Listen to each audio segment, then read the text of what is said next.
Welcome to KenKenReviews. I'm KenKen, Mr. I'm Gonna Watch It, so you don't have to. And this is the review for Smile 2.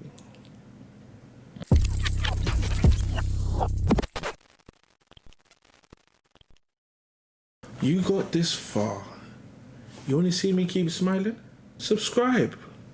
Join, just subscribe. Come on, and let's discuss.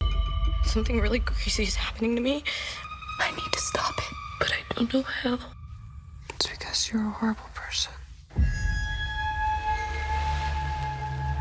What did you say?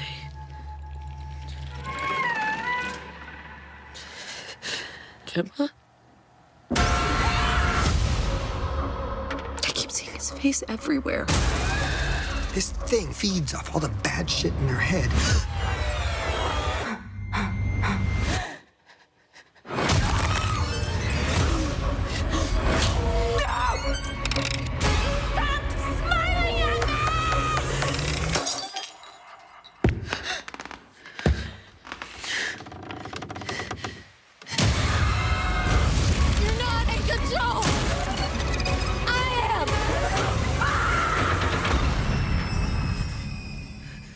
About to embark on a world tour, global pop sensation Sky Riley begins experiencing intensely terrifying and inexplicable events. Overwhelmed by the escalating horrors and the pressures of fame, Sky is forced to face her past. Yes, the cast were all good. They were good, they put on good performances, all of that. But this film here was a one-person show. Naomi Scott.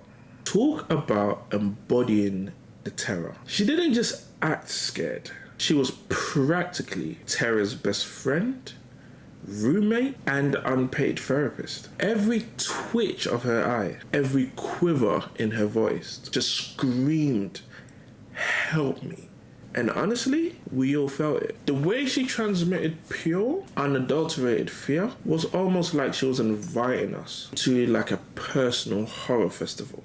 One where you're the guest of honor and the only prize is screaming your lungs out. Forget method acting. This was method panicking. We also get features from Kai Gallner, Drew Barrymore, good to see her back on screen, Lucas Gage, Rosemary DeWitt, and many more. Now let's talk about the camera work, which in itself deserves its own Oscar. The tension, absolutely chef's kiss. It's like the director told the cinematographer, throw every audience member off the couch and put them in the fetal position. And boy, did they deliver.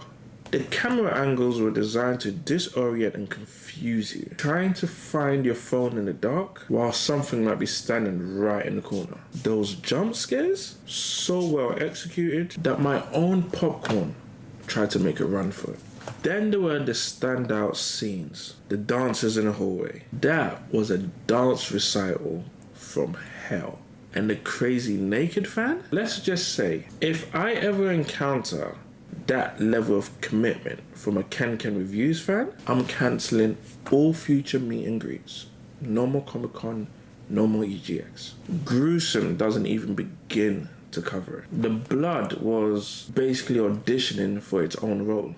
So abundant that it felt like a whole crimson tide had come to town and it wasn't leaving without a splashy farewell. Smile 2 wasn't just about you losing your lunch. The story hit on some real themes: friendship, loneliness, family, basically all the things that remind you that fame means nothing if you're missing the more important things in life. Kind of heartwarming, really, when you really deep it. And let's not forget the demonic lore. They're expanding it in ways that somehow fit seamlessly into the storyline. Like learning your favorite show has a spin-off. But this time, the lead character is a demonic entity that won't stop smiling at you. Terrifying, but also intriguing.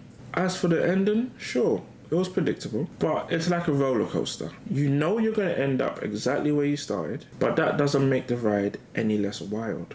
And that's the thing with predictable content. If it's done properly, it can be excused.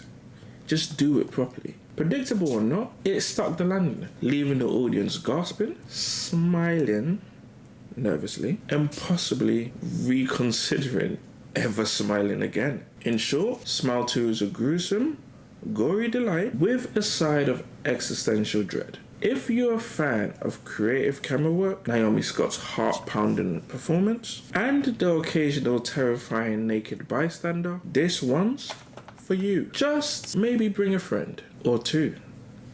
You might need the support. How long do you think this Smile series can go on? Was that Naomi Scott's best performance? What do you think of the lore around this whole demon thing? Can it ever be stopped? If you're enjoying these reviews,